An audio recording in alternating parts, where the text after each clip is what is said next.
Hi friends, कैसे हो आप लोग। स्वागत है आपका अपने channel math research centre Aryan sir पर। तो फ्रेंड्स, आज फिर से लेके आया हूँ श्रापित बंगला का अगला भाग, एपिसोड नंबर 9।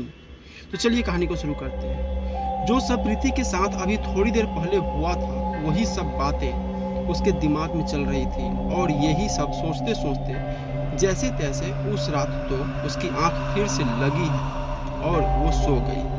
और फोन की घंटी बजने की वजह से जब प्रीति की आंख खुली तो उसने देखा कि अब उजाला हो गया था और सामने घड़ी पर उसने समय देखा तो सुबह के 8:30 बज रहे थे और फोन संतोष के स्कूल से प्रिंसिपल ने किया हुआ था। संतोष ने फोन जैसे ही रिसीव करा तो दूसरी तरफ से प्रिंसिपल की आवाज़ आई। प्रिंसिपल ने कहा, संतोष सर, तुम आज भी स्कूल नहीं आ रहे हो क्या?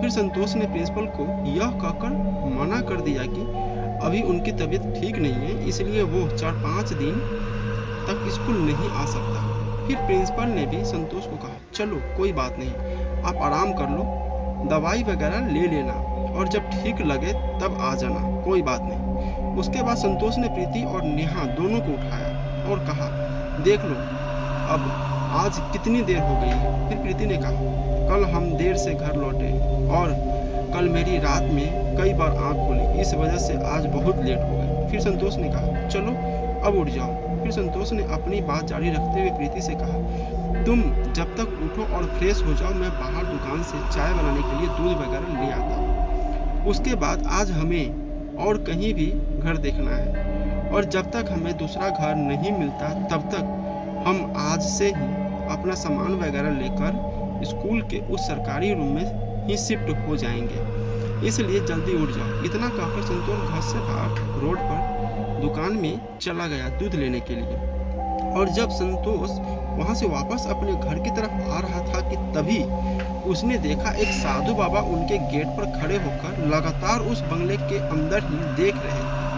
संतोष ने भी थोड़ी देर तक वहीं पर खड़े होकर उस बाबा को देखा तो उसे कुछ ठीक नहीं लग रहा था, क्योंकि वो कुछ अजीब ही हरकत कर रहे थे। उसके बाद संतोष बाबा के पास गया और उसने कहा, हाँ बाबा, क्या हुआ, क्या देख रहे हो अंदर? फिर बाबा ने संतोष की तरफ देखा और कहा, जो मैं देख रहा हूँ वो तुझे भी पता है, फिर भी तू मुझसे पूछ रहा है। बहुत खतरा है यहाँ, सबकी जान खतरे में है, बचाना होगा सबको।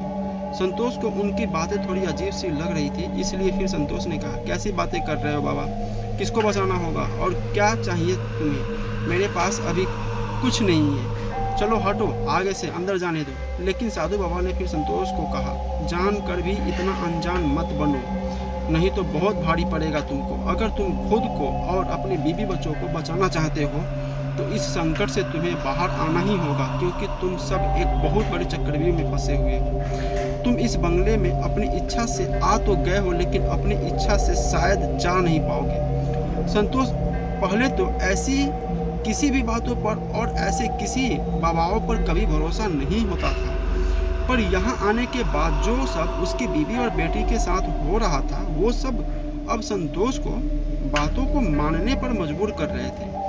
उसके बाद संतोष ने तुरंत भागते हुए बाबा के पैर पकड़ लिया और कहा, बाबा मुझे माफ़ कर दो, आपको कैसे पता कि हम इस बुरे संकट में फंसे हुए हैं, और बाबा अब कैसे बचेंगे हम इस बुरे दौर से? फिर उस साधु बाबा ने बस एक ही बात कही, सबकी ज़िंदगी ऊपर वाले के हाथ में है, उस पर भरोसा रखो, कोई कुछ नहीं बिगाड़ सकता तुम्हारा, चलो अभी देखते हैं। उसके बाद संतोष बाबा को अपने साथ उस बंगले के अंदर ले गया। संतोष और बाबा जैसे बंगले के अंदर जा रहे थे वैसे ही ऐसे लग रहा था जैसे बंगले के अंदर मानो किसी के चीखने और चिल्लाने की आवाज़ आने लगी हो।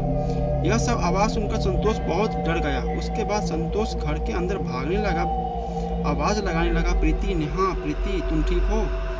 लेकिन तभी बाबा ने संतोष को पीछे से तुरंत पकड़ लिया और कहा, कुछ नहीं हुआ है बेटा, तुम्हारी बीवी और बच्चे बिल्कुल ठीक है। यह आवाज़ उनकी नहीं है, यह आवाज़ तो उनकी है जिनका यह बंगला है, जिनका यह घर है। फिर संतोष ने कहा, मैं कुछ समझा नहीं, मतलब किसका घर है, किसका बंगला है? फिर बाबा ने कहा, चलो अभी थोड़ी देर में बताता हूँ, फिर तुम्हें सब पता चल जाएगा। बाबा ने इतना कहा। उसके बाद बाबा और संतोष घर के अंदर बरामदे में आ गए। बाबा के वहाँ पहुँचते ही चीखने और चिल्लाने की आवाज़ बहुत ज़्यादा होने लगी।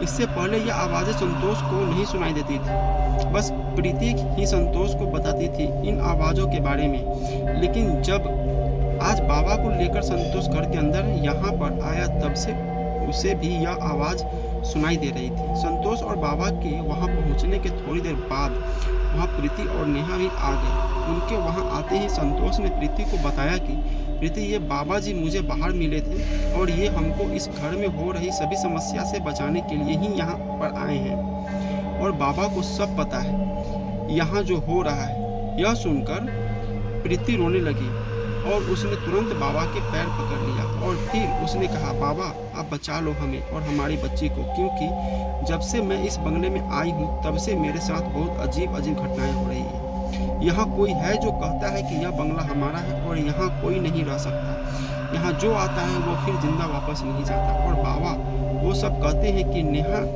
उनकी अब दोस्त है और अगर हम लोग उनको नेहा से अलग करेंगे तो वो हम सबको मार देंगे। फिर बाबा ने प्रीति और संतोष नेहा तीनों को देखा और कहा सब ठीक हो जाएगा। फिर बाबा ने अपनी बात जारी रखते हुए कहा, यह जो बंगला है यह उन्हीं लोगों का है।